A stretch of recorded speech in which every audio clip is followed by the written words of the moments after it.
I'm really excited about a new feature we're introducing on the channel this week. We're going to have a segment each week reviewing what happened in D.C. We call this weekly segment Herding D.C. Cats, making sense of the mayhem.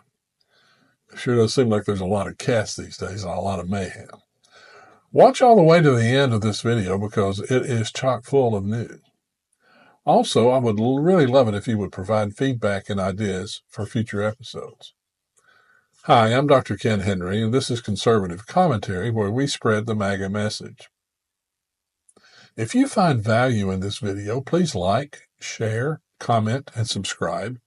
It really helps us grow the channel. Well, first up, a significant development in the heart of D.C. Mayor Muriel Bowser has ordered the removal of the Black Lives Matter mural that her administration commissioned back in 2020. You see, Bowser had 35-foot letters painted on the street, Black Lives Matter, and named this plaza the BLM Plaza in June of 2020 as a poke at President Trump. But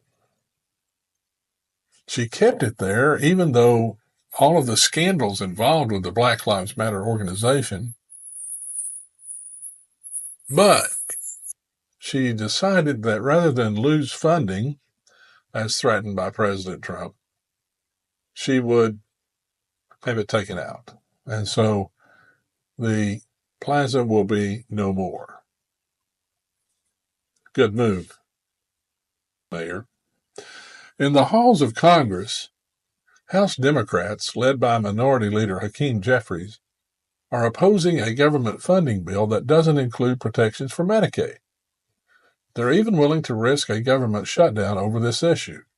As a matter of fact, they have announced that they are, in fact, going to shut down the government. What a stupid move on their part. So if the government shuts down because the House has passed the budget out to the Senate, and if the Senate shuts the government down, it's on the Democrats, not the Republicans, even though they're going to try to spin it against the Republicans.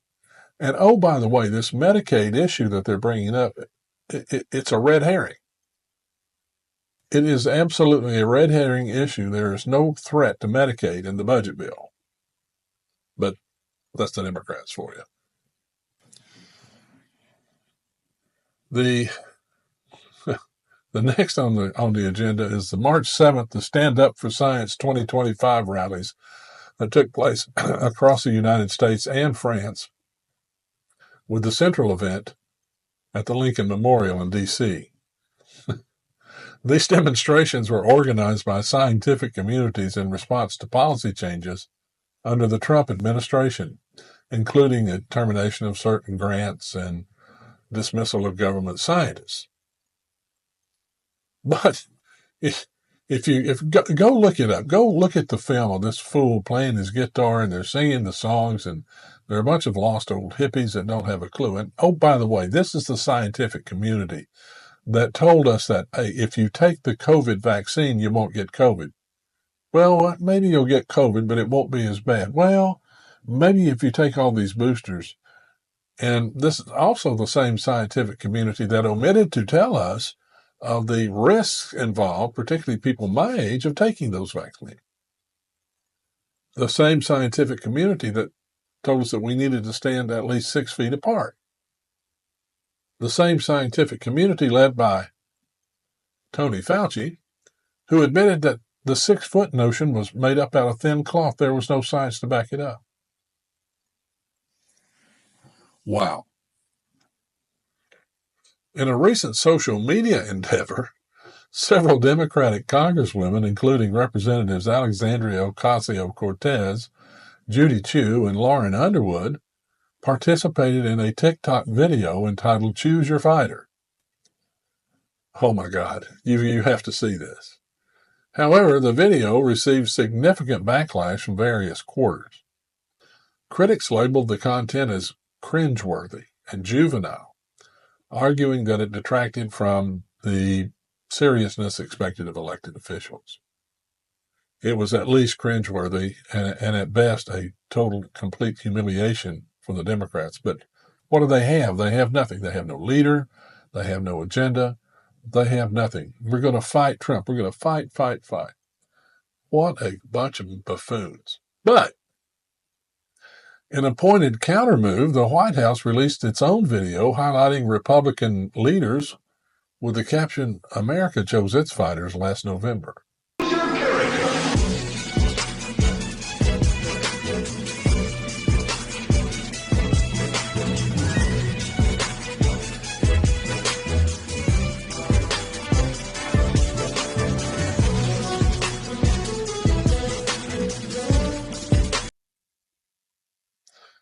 On March 4, 2025, President Trump delivered a compelling address to a joint session of Congress. Turned out to be the longest address to a joint session of Congress in history. And the Democratic response to President Trump's address was notably contentious. Many Democratic legislators chose to remain seated and refrain from applauding during significant portions of the speech. They couldn't even stand to applaud and recognize Laken Riley's mother, or a young man who learned that he was admitted to West Point, who had lost his father in service, or to honor a young man who fought through cancer, and President Trump named an honorary Secret Service agent because of the young man's love of the police. But probably the most disruptive incident occurred during the address involving Democratic Representative Al Green of Texas, the guy that looks like a gargoyle. Green stood up and shook his cane at the president when the president mentioned his mandate and said, "You don't have a mandate to cut Medicaid." Nobody said he did. Certainly not the president. Green was unceremoniously escorted out of the House when he wouldn't shut up. And I wonder about that cane. Tell me about that cane that he carries around, he waves all the time. Does he have to use it, or is it just a piece of jewelry? Well, the following day, Representative Dan Newhouse introduced a motion to censure Representative Green for his actions. And despite attempts by Democrats to block the motion, it passed with a vote of 224, 198, and 2 abstentions. 10 Democrats joined all Republicans in favor of the censure. Of course, they gathered in the well, and when Green was called down to be censured, and saying, "We shall overcome." What are they overcoming? Please tell me. In a significant judicial development, the U.S. Supreme Court issued a 5-4 decision mandating the release of nearly $2 billion in foreign aid funds that the Trump administration had attempted to withhold. This is a bad decision, and it's bad for a number of reasons. Justice Samuel Alito penned a scathing dissent, expressing his astonishment at the court's ruling. I just don't understand why the Chief Justice and Justice Comey Barrett went along with this craziness. First of all, this is a result of what we call in the legal business forum shopping. They go around and try to find a friendly judge who they think will rule in their favor and file in that district. That judge in that district court does not have jurisdiction to affect the entire nation. It is only the parties involved, and it can't have nationwide sweeping impact.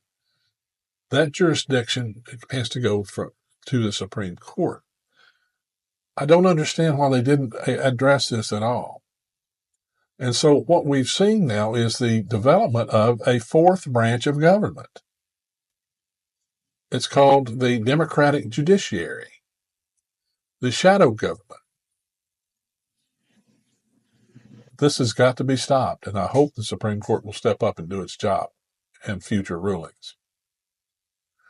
In another significant development this week, the Department of Homeland Security Secretary Kristi Noem announced that 2 individuals within the agency have been identified as the people leaking sensitive information regarding Immigration and Customs Enforcement, ICE, operations. She is referring these 2 individuals to the DOJ for prosecution, and they each face up to 10 years in prison if convicted. Good for you, Secretary Noem. This has to stop. In a heartwarming moment during his recent address to Congress, President Donald Trump honored 13-year-old DeVarrier DJ Daniel, a brain cancer survivor, by making him an honorary Secret Service agent. We mentioned this earlier. The president then invited DJ and his father to the Oval Office the next day, and in what may be one of the most inspiring moments in recent White House history, DJ gave the president a big hug. You know, I teared up when the president gave him the appointment as a special honorary Secret Service agent, but when DJ gave him the hug in the Oval Office, it brought tears to my eyes. However, this commendable act faced outrageous criticism from MSNBC host or MSDNC host Nicole Wallace and Rachel Maddow. Now, Maddow criticized the president for politicizing the young man's cancer. That's just not what he did at all. And Wallace said that she hoped that he lived a long life, but he didn't commit suicide like some of the police officers who were involved in the January 6th Capitol-ish dust-up. Well, the backlash was swift and intense.